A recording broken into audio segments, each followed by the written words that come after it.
Hey everyone, let's be real for a second. We all spend a ton of time on our phones these days. But instead of the usual digital detox talk, Mm. what if we actually looked at what's so captivating about our phones? Like, what are people really using them for? Exactly. And for this deep dive, we're heading straight to the source, Reddit. We found these 3 threads on AskPH, where Mhm. Filipinos are talking about their go-to apps, Oh, cool. like their everyday essentials, the ones they use the most, and what they turn to when they're just bored out of their minds. It's like fun a little peek into Filipino culture and tech habits, right? I love that. We might even learn how people deal with downtime in our Yeah, crazy connected world. definitely. What do you think? I think it's super fascinating how something as simple as, our favorite apps Yeah. can actually tell us so much about a culture. Right. So let's start broad, okay? Mm. Looking at all 3 threads, Mm. one thing jumps out. Social media is king. Absolutely. Facebook, Messenger, Instagram, TikTok, Filipinos are all over it. I mean, it's not just a Filipino thing, though. It's really a global thing. But what I find interesting here is how deeply integrated social media seems to be in Filipino life. Specifically, it's not just, keeping up with friends. It's like news, a marketplace, even a virtual town square, almost. Yeah, that's a great point. And speaking of connecting, entertainment apps are huge EE too. YouTube, Spotify, Netflix. Getting a lot of love. Makes sense. I mean, who doesn't need a break from reality sometimes? Exactly. But it's not all just scrolling and watching, right? We saw people mentioning apps like Ibis Paint and Procreate, those digital art apps. Oh, yeah. That's a really good observation. It makes you wonder, are we seeing the rise of a big online creative community Yeah. in the Philippines? People using these apps to, Yeah. express themselves, connect with other artists. Totally. And of course, we can't forget about shopping. Shopee and Lazada were mentioned a lot. Of course. Those flash sales must be working some magic. Yeah. It's got to be more than just convenience, though. I think the popularity of those apps might be connected to, the rise of the gig economy in the Philippines. Hmm. These platforms let anyone become an entrepreneur, basically, opening up a ton of new opportunities and ways to make money. Yeah, definitely. Okay, let's dive into some of the more specific responses now. One user was very proud to say they don't use Facebook, calling it Badoo, which means tacky in Filipino slang. Oh, wow. Do you think that's like a generational thing, or maybe people are just luck, waking up to the downsides of social media? It could honestly be both. Younger generations, they're definitely more aware of data privacy and, how curated online identities can be. So it's possible we're seeing a shift away from platforms like Facebook, Hmm. especially among people who really value authenticity, Yeah. control over, Yeah. online presence. Yeah, I can see that. And then there was someone who said their most used app is PDF Viewer. Not the most exciting app, but definitely makes you think. It does. It really does. That's a perfect example of how individual app choices Mm-hmm. can tell a story. What does that choice tell us about their life, Exactly. Are they a student dealing with a ton of digital textbooks or someone whose job involves working with documents all day long?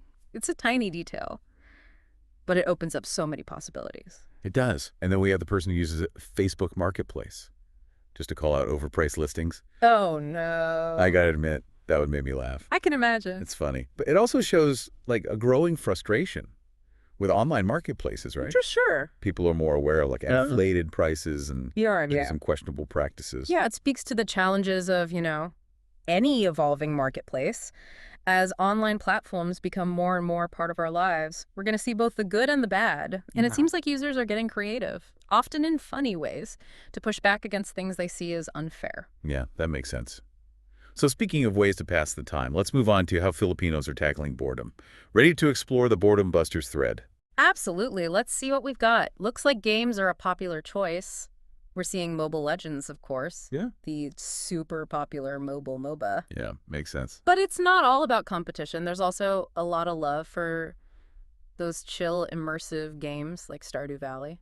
Yeah, it's a good mix. Yeah. It seems Filipinos have Yeah. a pretty diverse range of gaming preferences. For sure. Just like everyone else, really. Some people want the adrenaline rush. Others just want to, relax and escape into another world. Exactly.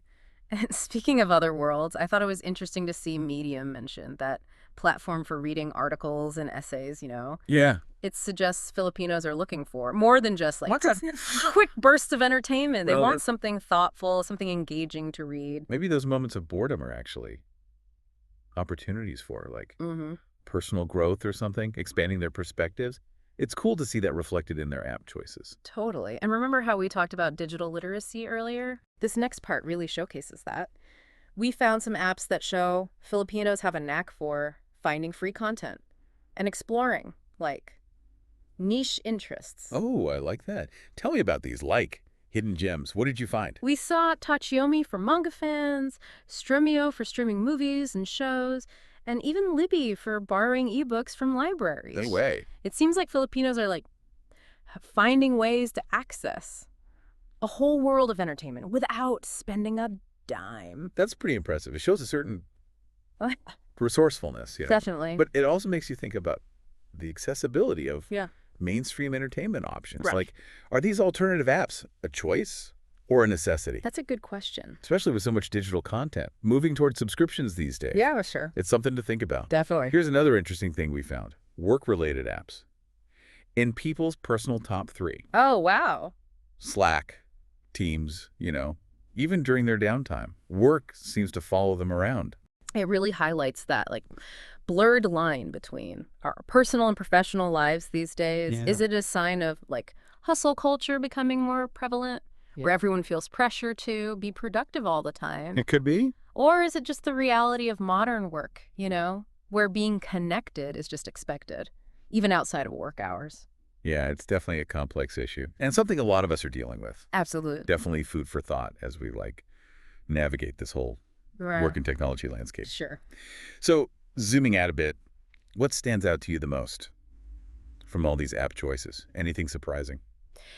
For me, it's the mix of global and local that's really fascinating. We Yeah. see those big international apps dominating, like Facebook and YouTube. Okay. But then there are these uniquely Filipino apps and usage patterns. It's like a snapshot of a culture, navigating the digital age, Right. Yeah. embracing the global, but still holding on to its own distinct identity. I agree. And I'm struck by how these seemingly individual choices actually reveal a lot about Filipino society as a whole. Right. Like the importance of community, Yeah. the desire for entertainment and escape, the resourcefulness in finding free content. It's all there. It is. And we can't forget the humor, those comments about, like, trolling overpriced listings on Facebook Marketplace. That shows Filipinos aren't just, massively consuming. They're engaging, critiquing, Yeah. finding ways to make your voices heard. Totally. Yeah. So let's zoom out even further. What do you think these app preferences tell us about Filipinos today? What bigger picture are we seeing? Well, we've already talked about some key things. Digital literacy,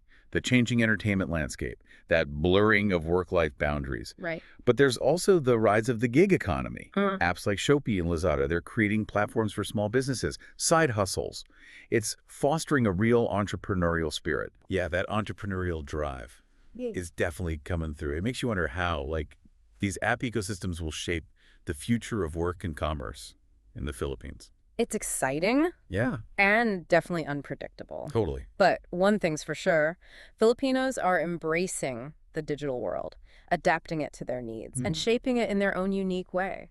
It's kind of amazing how much we can learn about a culture just by looking at what apps they're using. It really is like a digital fingerprint, almost. These choices say a lot about our values, our habits, even what we want to achieve, I think. I agree. And now I'm curious. Let's flip the script. If apps were a reflection of ourselves, what story would your top 3 tell? Ooh, that's a good one. I think mine would probably be a mix of communication apps for sure, something for staying informed, and, gotta be honest, probably an audiobook app for a little escape. Makes sense. So I guess that paints a picture of someone who is curious about the world, values connection, and enjoys getting lost in a good story. I'm right there with you on the audiobook escape. The mind probably lean more towards productivity, news, and social media. It's that constant balancing act, trying to stay informed, get things done, but also stay connected with friends and family. Oh, for sure. So we want to hear from you. What are your top 3 apps and what do you think they say about you? Share them with us on social media. Let's keep this conversation going. As we wrap up this deep dive into the world of Filipino app preferences, let's leave you with this thought. In a world increasingly shaped by technology, our app choices aren't just about convenience or entertainment. Right. They reflect who we are, what we value, and how we navigate this complex modern life. Absolutely. And I think by understanding those choices, whether they're our own or someone else's, we can gain a deeper understanding, not just of a particular culture, Mhm. but also ourselves and the digital world we all share. Well said.